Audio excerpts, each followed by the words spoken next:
첫 번째 드리고 싶은 말씀은 성찰과 감사는 가장 귀한 은혜의 기회라는 사실이에요. 성찰과 감사는 가장 귀한 은혜의 기회인 줄로 믿습니다.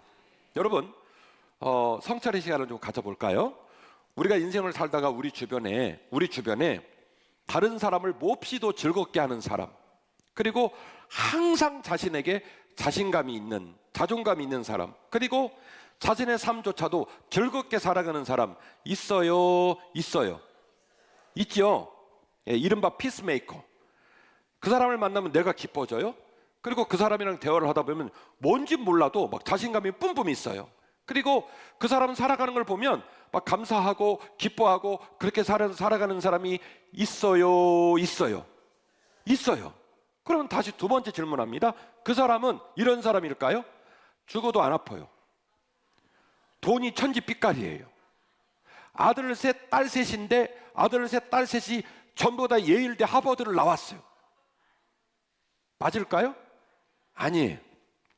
인생 사는 건 다 똑같아요. 올라갔다 내려갔다. 세월이 흘러가면 우리들의 모습은 점점 후패하여져 가서 자꾸 몸이 아프고 병원 가야 되고, 자식을 낳았는데 저놈의 새끼가 내가 낳은 자식이 맞을까 싶어서 상처가 되고 속상할 때도 많아요. 그러니까 어떤 사람이 다른 사람을 행복하게 해주고, 어떤 사람이 자신감이 충만하고, 어떤 사람이 모든 공동체에 유익이 되는 사람은 그 사람의 삶의 환경과 자리가 좋아서 그렇게 되는 게 아니라 그 사람 자체가 그런 사람인 거예요. 공감하시죠? 근데 문제는 그런 사람이 우리들 주변에 있더라는 거예요. 그리고 그 사람하고 대화를 하다 보면 그 사람 가슴 속에 뭐가 있는 걸 깨닫게 되냐면 감사가 있다는 걸 깨닫게 됩니다. 그런 기질과 그런 성향과 그런 에너지를 가진 사람은 대화를 해보면요, 입에서 감사를 달고 살아요. 봄 되면 봄 돼서 감사하고, 겨울이면 겨울에서 감사하고, 감사가 없는 사람은 겨울인데 뒤지게 춥네 또 이러면서 겨울을 저주해요. 봄이 되면 아이고 황사 오겠네, 괜히 봄 왔어? 똑같은 상황도 어쩌면 그렇게 지혜롭게 그런 말들을 찾아내는지 저주를 해요. 그런데 항상 자신에게도 감사함이 있고 남에도 감사를 전하는 사람은 항상 입술에 뭐가 있냐면 감사가 있단 말이에요. 우리의 삶의 감사는요, 내 삶의 가치를 결정하는 가장 중요한 사건입니다. 오늘 말씀을 듣고 붙여놨죠? 창립 42주년 기념 예배를 드리면서 우리들의 마음에 잃어버린 감사가 회복되는 은혜가 있기를 주의 이름으로 축원합니다. 여러분 생각해 보십시오. 우리 중에는 또 반대로 말씀을 드리면 괜히 못마땅한 사람이 있어요. 그렇게 마음이 꼬이고 내 마음이 항상 불만과 상처와 응어리로 가득 차는 상황을 여러분 그냥 그대로 내버려 두면 안 돼요. 왜냐하면 여러분이 그런 상황에 놓이게 되면 여러분과 하나님 사이가 다 깨집니다. 어떤 예배도 어떤 찬양도 즐겁지 않아요. 행복하지 않아요. 그저 질질질 끌려와서 어거지로 예배를 드릴 뿐이에요. 여러분의 영적 상태가 그런 상태인 걸 내버려 두고 방치하면요, 먼저는 하나님과 여러분 사이가 깨집니다. 그리고 더 끔찍한 건 사람과 사람 사이도 다 깨집니다. 사람이 내 마음 상태를 관리하지 못하고 내 삶을 새롭게 하는 관점을 갖지 못하면 사탄이 딱 좋아할 만한 기질과 생각을 가지고 자기 삶을 망가뜨리고, 그로 말미암아 하나님과 관계가 깨지고 사람과의 관계가 다 깨지는 불행한 삶을 살아가요. 여러분의 마음과 여러분의 삶을 그대로 방치하지 아니하시기를 간곡히 부탁을 드립니다. 사람에게는 이런 맥락 속에서 특별한 기회와 특별한 시간이 있어요. 여러분 위에 현수막이 붙어 있죠? 거기에 숫자가 붙어 있는데 몇 년 지났다고요? 42년 지났대요. 우리 중에는 이 42년 세월을 오롯이 함께하는 분도 계시고, 우리 중에는 42년의 세월에는 턱없이 짧은 시간을 우리 교회에서 보낸 사람이 있어요. 그런데 가슴 아픈 것은 삶의 자리의 열매는 다 달라요. 42년을 지나고도 객이 42년을 지나고도 우리 교회 주인 되지 못해서 지금도 겨우겨우 교회 변방으로 끌려오며 예배를 드리는 사람이 있는가 하면, 우리 교회 온 지 얼마도 안 됐는데 이 교회가 당신에게 어떤 의미를 가졌는지 막 이 안에서 온갖 에너지를 쏟아내고 기뻐하는 그런 신자가 있어요. 그래서 사람에게는 특별한 시간과 특별한 기회가 너무너무 중요한 거예요. 창립 42주년 기념 예배를 드리며 제가 어떤 말씀을 성도들과 나눌까 얼마나 고민이 많습니까? 창립 42주년인데 어떤 설교를 해야 할까? 어떤 말씀을 우리 성도들과 나눠야 될까? 40이라는 숫자를 통해서 우리는 생각의 기회를 받았어요. 40이라는 숫자를 현수막으로 걸고 기념주일 떡을 먹으면서 특별한 기회를 맞이했어요. 우리 교회가 창립되어지고 42년이 지났다는데 나는 이 교회에서 어떤 사람일까? 앞으로 50주년, 60주년 흘러갈 때 나와 내 자식들의 삶은, 우리 가정은 이 교회에서 어떤 의미로 자리를 맞이하게 될 것인가를 고민하는 기회를 우리가 갖게 된 거예요. 그리고 그 기회를 통해서 우리의 생각의 범주, 우리의 관점을 다시 리프레시하는, 새롭게 하는 그런 귀한 시간이 되었으면 좋겠습니다. 여러분, 삶을 그렇게 성찰하고 복귀하게 되어지면 사람은요, 관점이 달라져요. 저는 우리 교회 담임 목사고 여러분 중에는 장로님도 계시고 권사님도 계십니다. 간절히 바랍니다. 42년 선배도 있고 우리 교회 온 지 지금 2달 된 사람도 있어요. 그러나 우리가 지향하고 추구해야 될 신앙의 길은 딱 하나입니다. 주여, 내 관점을 변화시켜 주옵소서. 주여, 내 관점이 깊어지게 하옵소서. 주여, 내 삶이 환경을 극복하고 내 입술에 감사가 넘치게 하시고 나를 만나는 자에게 평안을 선포하게 하시고, 나 때문에 우리 부부가 풍요로워지고 나 때문에 자식에게 소망이 가고 나 때문에 한빛교회가 반짝반짝 빛나는 진짜 거룩하고 행복한 교회 되게 하옵소서. 그렇게 고백할 수 있다면 창립 42주년은 우리에게 가치 있는 절기요, 가치 있는 기념 예배가 맞습니다. 성찰과 감사는 가장 귀한 은혜의 기회입니다. 이 40이라는 숫자를 마음에 품고 기념 주일 예배를 드리면서 저와 여러분의 마음 가운데 성찰이 되어지고 복귀가 되어지고 생각이 달라지고 관점이 깊어지는 소중한 경험이 있었으면 좋겠습니다. 그러므로 여러분에게 선포합니다. 관점이 깨어야 삶의 새로운 길이 보이기 시작하는 줄로 믿습니다. 중요한 문장이라 같이 해주시면 좋겠습니다. 관점이 깨어야 삶의 새로운 길이 보이기 시작합니다. 아멘. 여러분, 우리는 육신으로 태어나서 자라듯이 영적으로도 마음으로도 태어나서 자라야 돼요. 여러분, 우리가 자식을 기를 때 자식이 자꾸 이렇게 성숙하지 못한 말을 하고 옥리를 부리고 자꾸 지 생각에 함몰돼 가지고 덕이 안 되는 행동을 하면 우리가 자식한테 뭐라고 그래요? 첫 번째 문장은 쯔쯔쯔, 너는, 그 다음에 뭘까요? 언제 철들래? 자, 어떻게 시작되냐면 쯔쯔쯔, 아들아, 딸아, 너는 언제 철들래? 그런 말 한 번도 안 해봤어요?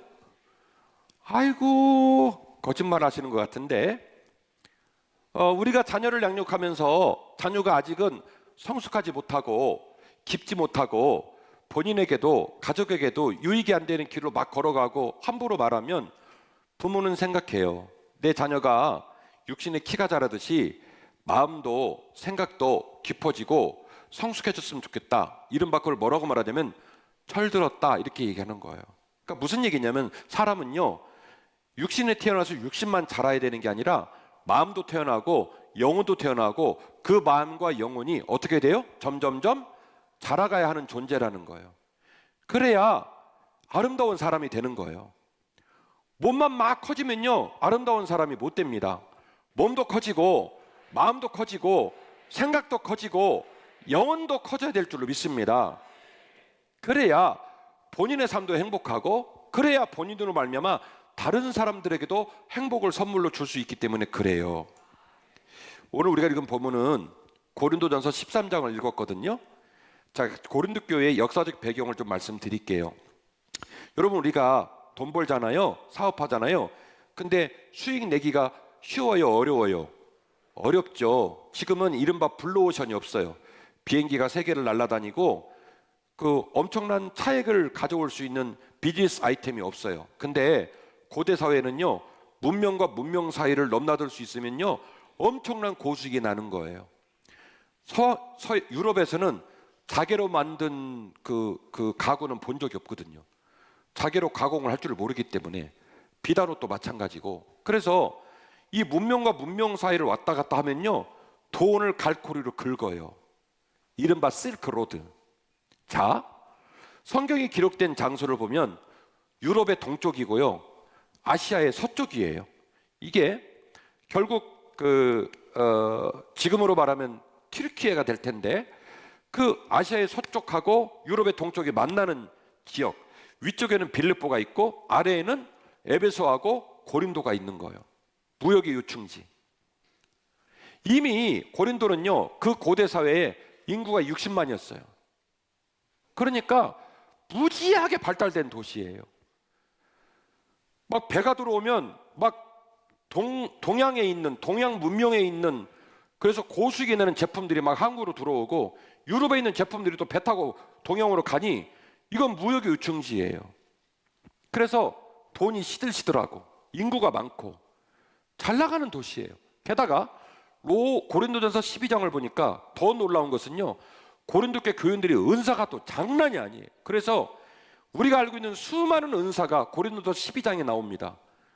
여러분, 에베소에 그런 말이 나옵니까? 빌립보에 그런 말이 나옵니까? 로마서에 그런 말이 나옵니까? 고린도 교회 교인들에게 있었던 얘기를 쫙 기록하는데, 우리가 알 수 있는 교회의 대부분의 은사를 누가 갖고 있었냐면 고린도 교회 교인들이 갖고 있었단 말이에요. 자랑할 만하죠. 근데 이 고린도 교회 교인들이 이렇게 고수익에 나서 갈고리로 돈을 긁고 문명이 만나는 요충지에 있어가지고 사람들이 미어 터지고, 그리고 어떻게 된 일인지 너무너무 환경이 좋은 이 교회에 대한 하나님의 은사를 너무 많이 줘가지고 교회에 막 은사를 가진 사람이 너무 많은 거예요. 아이들을 가르치는 교사도 많고, 말씀을 증거하는 주의 종의 막 말씀도 너무 좋고, 이건 뭐 각양의 은사를 가진 사람이 교회에서 풍성히 있으니까 사실은 감사하고 행복하고 영광 돌릴 교회인데, 모이기만 하면 막 터지게 싸우는 거예요. 바울파다 아볼로파다 싸우고, 은사를 따라 막 싸우고, 물질의 소유를 따라 부유한 자들이 가난한 자를 막 무시하고 홀대하고, 이래가지고 교회가 조용할 날이 없는 거예요. 그래서 고린도전서 12장의 모든 은사를 나열하고 나서 12장 31절에 뭐라고 미완으로 본문을 끝내냐면, 그러나 아직도 너희들에게 말할 은사가 끝나지 않고 여전히 남아있다. 미완으로 끝나고 13장에 넘어가면 그 모든 은사를 완성하는 최고의 은사를 소개합니다. 그 은사가 뭐냐면 사랑이에요. 사랑은 오래 참고, 사랑은 온유하고, 사랑은 무례히 행치 않고, 사랑은 성내지 않고. 전혀 다른 얘기 같은데 같은 얘기예요. 예수 그리스도의 성숙한 인품. 그 인품을 말하는 거예요. 13장 11절인데요. 내가 어렸을 때는 말하는 것이 어린아이 같고, 깨닫는 것이 어린아이 같고, 생각하는 것이 어린아이 같다가 장성한 자가 돼서는 이 어린아이를 버렸다. 여러분, 이 13장 11절 이야기는 같은 얘기입니까? 다른 얘기입니까? 같은 얘기예요. 같은 얘기를 다른 표현을 쓰면서 강조를 하고 있을 뿐이에요. 말하는 것이 어린아이 같고, 깨닫는 것이 어린아이 같고, 말하는 것이 어린아이 같고, 깨닫는 것이 어린아이 같고, 생각하는 것이 어린아이 같았다. 이게 무슨 얘기냐면, 내 삶의 모든 모습이 어린아이였다는 것을 내가 깨닫게 됐다는 거예요. 사랑하는 우리 장로님, 저랑 같이 10명의 당회원들이 우리 교회를 섬기고 있습니다. 당회원들은 당회원의 장로라는 직분에 걸맞는 생각과 말과 깨달음의 지평이 필요해요. 지도자일수록, 어른일수록 말이 조심스럽고 생각이 조심스러워요. 어린애같이 생각하고 어린아이같이 말해버리면 공동체 모든 구성원들이 상처를 받고 힘들어해요. 고린도전서 12장에 많은 은사를 얘기하고, 고린도 교회가 너무너무 좋은 환경에 있음에도 불구하고 조용할 날이 없고 너무 분쟁하고 많은 교회의 걱정과 근심거리가 되었는데, 사도 바울이 그들에게 서신서를 보내고 고린도 교회 교인들의 내홍과 결단과 변화들을 관측하면서 이야기하기를, 내가 과거에는 말하는 것이 어린아이 같고, 생각하는 것이 어린아이 같고, 깨닫는 것이 어린아이 같았지만 내가 이제 장성하고 나서는 그 모든 것이 부끄러운 어린아이 같은 말과 어린아이 같은 생각과 어린아이 같은 깨달음이라는 사실을 알고 그 모든 걸 어떻게 했다? 이제는 버렸다. 우리가 지금은 거울로 보는 것 같이 희미하나 그때는 얼굴과 얼굴을 대하여 볼 것이요, 지금은 내가 부분적으로 아나 그때는 주께서 나를 아신 것 같이 내가 온전히 알게 될 것이다. 그런즉 믿음, 소망, 사랑, 이 세 가지는 항상 있을 것인데 그 중에 제일은 사랑이라. 아멘. 아멘. 관점의 변화, 관점의 깊이가 내 안에서 내면에서 일어나게 되어지면 그 사람의 영혼은 사랑으로 가득 차게 됩니다. 믿음, 소망, 사랑, 그 중에 제일은 사랑이다. 사도행전 15장 35절 이하의 말씀에 보시면 이런 내용이 나와요.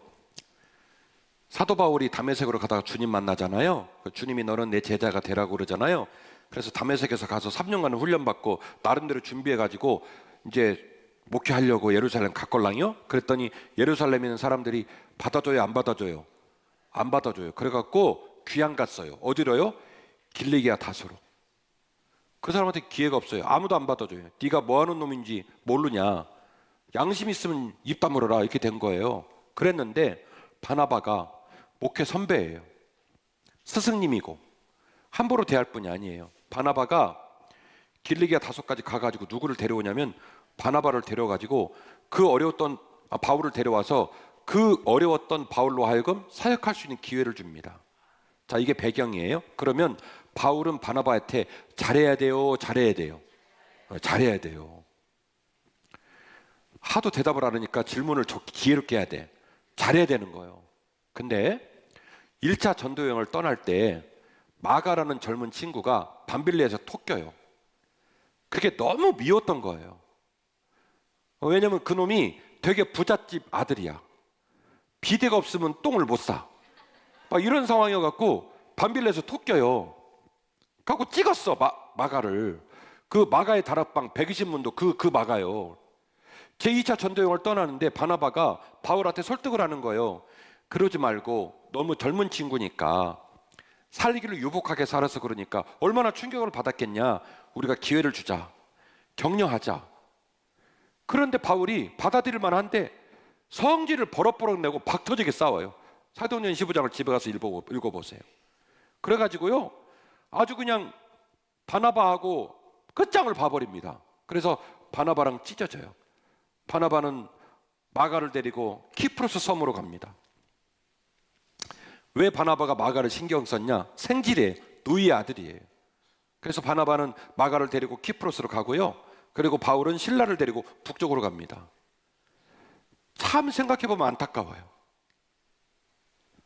조금만 바울이 깊고 조금만 더 바울이 따뜻했으면 얼마든지 은혜스럽게 수습할 수 있는 일을 바울이라는 사람의 성경, 생각의 범주는요 받아들일 마음이 1도 없었어요. 그래서 그것이 오히려 더 기쁨이 되고 다양함이 될 수 있는 상황을 뒤집어 엎어버렸어요.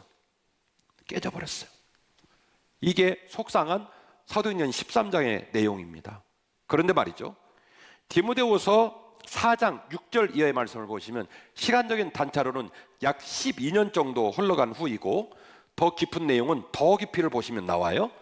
자, 12년 정도 후에 내가 달려갈 길을 다 달려가고 내 인생의 날들이 마지막에 온 것 같다, 내가 죽을 때가 다 된 것 같다. 그러면서 바울이 어떤 쓸쓸한 얘기를 하냐면 내 곁에는 누가 말고는 다 떠났다. 두기고는 편지 써가지고 사역하러 보냈고 다른 모든 사람이 없어서 나 지금 누가하고만 있다. 그래서 엄청 슬프다, 엄청 쓸쓸하다. 그러니 디모다야 속히 나에게 와주렴 하고 편지를 쓰면서 놀라운 얘기를 써놨어요. 집에 가서 읽어보세요. 디모데후서 4장 6절의 말씀 보시면 너 올 때 너 혼자 오지 말고 마가 좀 꼭 데리고 와. 그는 나에게 유익한 동역자야. 애들 쓰는 말 한번 쓸게요. 대박이죠? 왜 나만 흥분하고 여러분은 흥분 안 하는 거예요? 바울이 12년 동안 익은 거예요. 12년 동안 성숙해지고 바울의 관점, 바울의 생각의 범주가 확 바뀐 거예요. 그래서 12년 정도 지나고 난 후에 바울은 마가를 어떻게 선포하냐면, 그런 나에게 매우 유익한 동역자다. 나 죽기 전에 그 사람 꼭 데리고 와라. 그런 거예요. 멋있죠? 사랑하는 한빛가족 여러분, 우리에게 주어진 시간과 기회를 가장 소중하게 생각해야 할 줄로 믿습니다. 아까 제가 그랬죠? 시간이 다가오고 기회가 다가오고 절기가 다가오고 기념일이 다가오는 건 매우 우리한테 유익이 있다. 뭐 하기 위해서? 성찰하기 위해서. 뭐 하기 위해서? 복귀하기 위해서. 뭐 하기 위해서? 우리의 관점을 변화시키기 위해서. 창립기념주의를 함께 기억하면서 우리는 우리에게 주어진 내 개인의 시간과 절기의 의미를 깊이 묵상해 봐야 할 줄로 믿습니다. 제발 우리의 삶이 흘러가는 습관 속에 무너지지 않도록 깨어 있어 주십시오. 우리는 우리의 생각에 너무 집중하면서 그로 인해 우리의 생각이 미완적이며 얼마든지 변할 수 있다는 것조차도 생각을 못하고 슬퍼하고 망가지고, 그리고 어긋난 길을 걸어가고 있어요. 그렇게 되면 우리의 생각이 어둠에 함몰돼서 우리의 삶도 힘들어지고 우리 가정도 힘들어지고 교회도 행복해지지 않아요. 우리에게 주어진 시간과 기회를 내가 사랑하고 동행할 이웃을 가장 소중하게 생각할 수 있는 관점이 열리시기를 주의 이름으로 축원합니다. 이제 설교 제목이 굉장히 뜻깊게 다가오실 거라고 믿는데요, 같이 해보실까요? 관점이 열려야 새 길도 열립니다. 아멘이시죠? 환경이 변화되는 게 아니라 뭐가 변화되냐면 나의 관점, 나의 생각. 그래서 우리의 심령이 사랑으로 가득 차고, 이 세상에 한빛교회는 단 하나밖에 없어요. 가락로 5길 28에 있어요. 담임 목사도 하나, 성도도 하나. 세상 모든 사람들에게 한빛교회는 그렇게 가치 있고 고귀한 공동체예요. 우리가 소중히 여기지 않고 우리가 주인된 마음으로 섬기지 않으면 우리 교회는 미래를 밝힐 수가 없어요. 오늘도 많은 분들이 이 자리에 와 계신데 우리의 마음이 하나님 앞에서 온전하게 드려지고 서로를 사랑하고, 그리고 우리의 관점이 계속해서 열려짐으로 말미암아 우리 교회에도, 여러분의 개인에도 새 길이 열리는 멋지고 아름다운 한 해가 되기를 주의 이름으로 축원합니다.